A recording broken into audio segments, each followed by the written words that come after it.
Welcome to the Timberstone Ranch, guys. In today's video, I'll be giving you a list of everything you need to start tapping your own maple trees and start making your own maple syrup. In addition, we will do a quick demonstration on how we tap our trees and show you exactly how easy the process really is.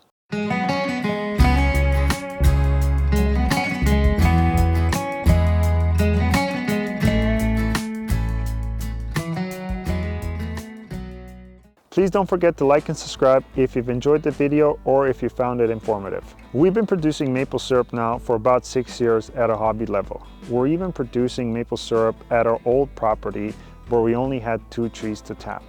However, we found it very enjoyable and extremely tasty for us to produce our own syrup compared to the stuff that you buy in stores.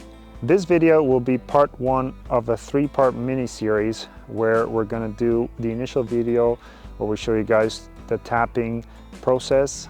A secondary video, once we collect some sap, we will show you how we boil and finish the syrup, as well as a third video where we're gonna make our own maple sugar for long-term storage. Before you get tapping, I'm gonna go over the list of tools and materials you'll need to get started. We first need to start with a cordless drill and a 5/16 drill bit.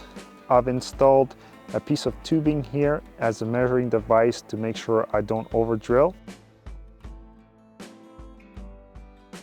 The last tool we need is just a simple rubber mallet for when we hammer in the spiles into the tree. The first thing you will need to start tapping your trees, it's called a spile. A spile is a little plastic piece that will get hammered into the tree that connects to the tubing, just like so, and the tubing will lead into the collection bucket. These spiles are plastic. They cost about 25 to 27 cents a piece, not very expensive. The tubing that I'm holding, I purchased this from the maple syrup supply store.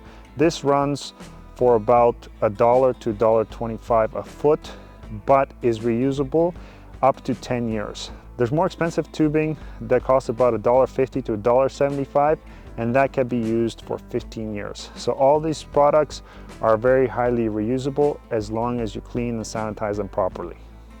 The last thing you will need is the collection buckets. Now, some people do go buy the buckets and lids from the maple syrup store, but nowadays they're running at about $15. We chose to go with the free option where we went to our local grocery store at the bakery, talked to the nice people there, and got their food grade buckets for free. The only thing that you have to do to these buckets is you have to drill a 1/2-inch hole, which is about the outside diameter of the tubing, and make sure that the tube goes in and out but stays snug so you can avoid any rain or other debris from entering the collection bucket. The other benefit of getting these free buckets from your local grocery store or bakery is that the lids snap on really nicely, and they'll keep all sorts of animals or critters from crawling in there and making a mess out of your sap. This is the earliest I've ever tapped. Let me know if you've already started tapping. What's your typical tapping timeline where you're from? Okay guys, before we start drilling, I'm going to tell you quickly about tree identification. Make sure you tap a maple tree so you can produce maple syrup. There's some other trees that you could tap that also make syrup, including walnut and birch, but I'll cover those in a separate video altogether. Fun fact, 100 years ago, the reason why spring break or March break came into fruition is because parents needed their kids to stay home that week to collect sap and produce maple syrup. There's lots of videos on the internet about how to identify a maple tree, but the best thing to do is look at the trees in the summertime, look at their leaves, their patterns, and mark out your trees so when the leaves are gone, you know which trees to tap in the wintertime. Also, when looking for maple trees, the best tree to tap is called a sugar maple. It produces 1 liter of maple syrup for every 40 liters of sap. While other maple trees will produce maple syrup, but you will go as high as 50 or 60 liters of sap to produce 1 liter of maple syrup. The sugar maple has the highest sugar content out of all maple trees. Now, before you start drilling, make sure you have your drill bit installed securely and your stopper so you know how deep you need to go. Also make sure that your drill is in drill mode rather than screw mode. Screw is normally 1 and 2 is the drill mode. You identify a good location on the tree away from any other taps that you've done on previous years. The typical rule of thumb is you want to be at least 8 inches away and 2 inches over. Ideally, you want to stagger all your tap holes. Make sure you angle your drill bit up slightly when you're drilling, as it has been proven to increase sap production. When drilling, you have to make sure it's one smooth motion in and out and you don't rim out the hole.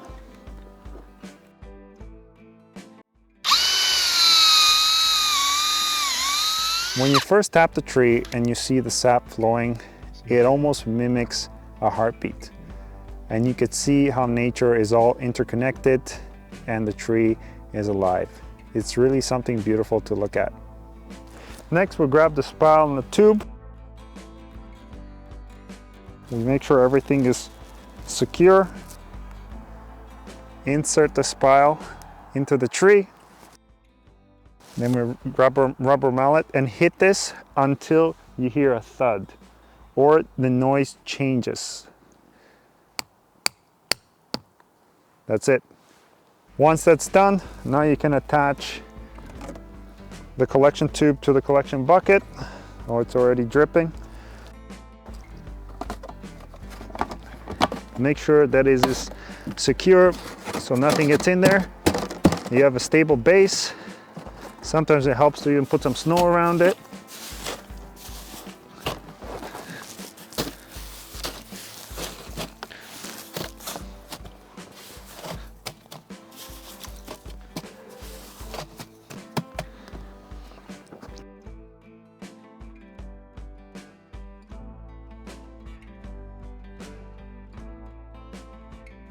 And let the sap flow. Thank you for watching, guys. I hope you enjoyed the video. Please don't forget to come back and check out the other videos in the series so you understand the process from beginning to end.